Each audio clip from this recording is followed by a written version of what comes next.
John Terry, when he left Aston Villa at the end of July, Simon, this is what he said.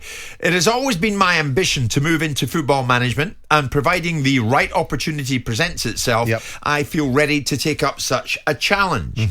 And now, just over 5 months after leaving Villa, to pursue these managerial opportunities, the same John has announced that he's returning to Chelsea to take up a coaching consultancy role in the academy. What's going on there? Because he's had something of a change of route, hasn't he? We've seen John apparently being indexed to a number of vacancies without actually hearing anything from him. In fact, we heard something from him where he was not indexing himself to a job because somebody was already in situ. I think that was a Nottingham Forest job, wasn't it? It was about Chris Hughton, and I'm not indexing myself to that job because there's already somebody in that job. I don't know whether John Terry will make a manager. I certainly know he was a leader on the pitch. People may not like certain aspects of John Terry. I've always liked him as a player. I've liked him as a person the times I've met him, and I think he has the capability of being whatever he sets his mind to. Now, whether that also includes being a full throttle first-class manager is a different dynamic, and it sort of smacks to me of maybe John looking at the opportunities in the landscape that's out there, not finding the right one for himself, and perhaps looking at the Brendan Rodgers role of going into the youth setup of academy, a bit older than Brendan was, and then Brendan found himself coming out of that setup straight into management at Watford and Reading and then Swansea, and then building a very, very established career, which is included in managing, obviously, Celtic, Liverpool, and now at Leicester. So whether that's part of the thinking, or whether the Gerrard route of having gone into the 23s at Liverpool, I think he was, or was it the 18s? I can't remember, and developing some of the outlooks he's got from that. But Chelsea is his spiritual home, isn't it? So going there, it gets him back in the framework, and maybe he feels that he will get more benefit from going that route. I don't understand what a coaching consultancy role in the academy means. No, nor do I. I mean, and you go to that having been one of Dean Smith's assistants at Aston Villa. You would think the next step is for John to go out on his own. Well, you'd be surprised. Well, I mean, you look at some of these guys that turn up as assistant managers. I mean, Roy Keane was the manager of Sunderland, the manager of Ipswich. Next thing you know, he's assistant manager at Aston Villa or Nottingham Forest under Martin O'Neill. So, not all routes are straight lines. Sometimes you have to take a dog leg to get yourself into a situation where it comes back round to where you want it to be. Now, clearly, John is now at a stage where he wants to remain in the game, but what that looks like might be becoming more challenging. Lampard is another question. Where's Lampard going? We don't hear from any more from Frank. We haven't heard anything from him for some time. I know he did an interview with Gary Neville the other day, which was quite insightful on that podcast that Gary has. But in the great scheme of things, I think Terry is a leader, and I would think that leadership should manifest itself in a management role. Now, where these guys, these high-quality players, have ideals of where they think they should land is the question. Other managers like Teddy Sheringham, or other players that were of that sort of calibre, dropped into down the pyramid and went and managed at Stevenage. I think he went and managed that and struggled out there. You've got players like the delightful Joey Barton that played at the highest level, that have gone down into the pyramid and managed at lower levels. And it's whether John Terry wants to do that at this stage in his career with the economic power he's got behind him after a career at Chelsea. I mean, when you've got such a big name and a big reputation as he has, can you not afford to be a bit more choosy? Because we now hear that what will John do at Chelsea? He'll deliver on-field coaching.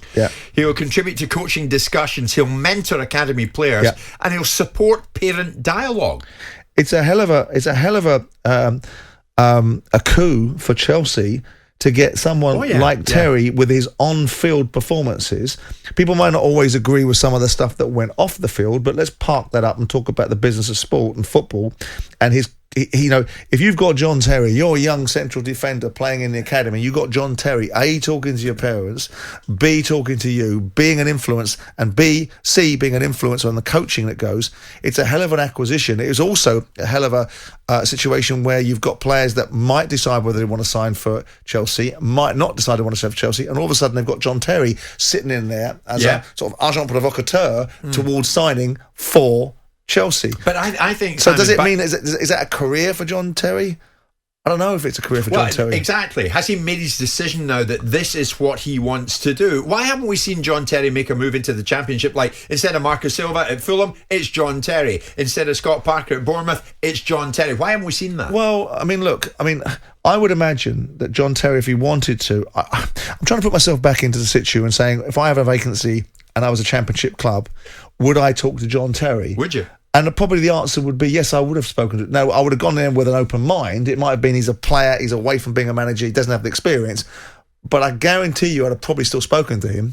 Now, in that discussion, you'd either find somebody that's got the ability to turn you around. So you wonder if John has had conversations and it isn't coming across in the way that the clubs want him to as a manager to manage their team. But as far as where he's going with this, well, Chelsea, as I said, is his spiritual home. So he must feel that there's more benefit in him being there than pursuing the constant indexing to every job that comes up, right? Without any seeming, outcome to it. Sure, I agree with you on what you said there. It's certainly Chelsea's gain. Oh yeah, in the role they've got him for, mentor academy players, support parent dialogue. I mean, these are very specific. This is big boy grown up stuff, maturing into. Everybody knows that academies are really important parts of a football club. Some people don't think they are, and they get rid of their academies, which I find absolutely contemptible, because developing young players should be the lifeblood of a football club, not just having to buy them from everywhere else. And what they're doing is now joining up by saying we're going to get this iconic captain of Chelsea to now be involved at a micro level in our academy to deal with parents and to deal with mentoring young players. And to be involved in the coaching framework in some sort of grandiose token title. But it's quite interesting thinking. It is. But it doesn't seem to be the most rewarding and the most challenging of roles for John. Yeah, and crucially, he has been, until recently, working in a Premier League dugout with Dean Smith. Yeah, but but obviously he feels, for whatever reason, he feels that this is a different string to his bow that might add to the overall picture of what John Terry wants to do. And what's he, 40 now? Getting slightly past that. So he's at a stage now where he has to make a decision about where he's going with his football career. Is he going to be John Terry, the once great Chelsea captain that is on the periphery of football, or is he going to be at the front of it? Yeah. I'd like to think that he'd be at the front of it. But that's just my bias, because I loved him as a player. Tried to sign him when he was a kid, and Ken Bates told me to do many things. Did you? And there was no chance of me having anything to do with him. Right. And I like him as a man. I know there's other aspects of his character that people don't like, and we know what those are. But people make mistakes, and they all mature, and they all learn and develop in other ways. But I've always felt he's such a strong leader. It just seems strange that as recently as July, he says, I feel ready to take up such a challenge in football management.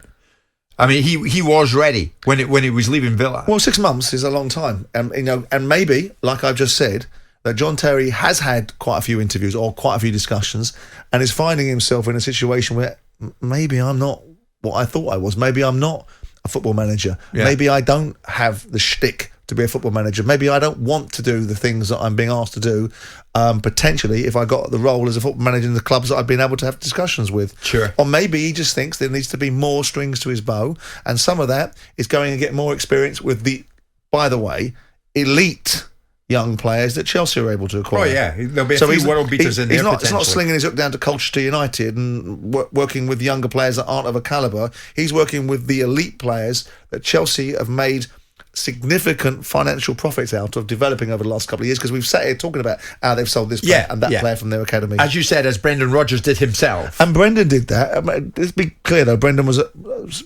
quite a bit younger than perhaps John is at this stage in his career. But notwithstanding it might be a blueprint that John's looking at, saying, well, if it went that way for Brendan, it could go that way for me.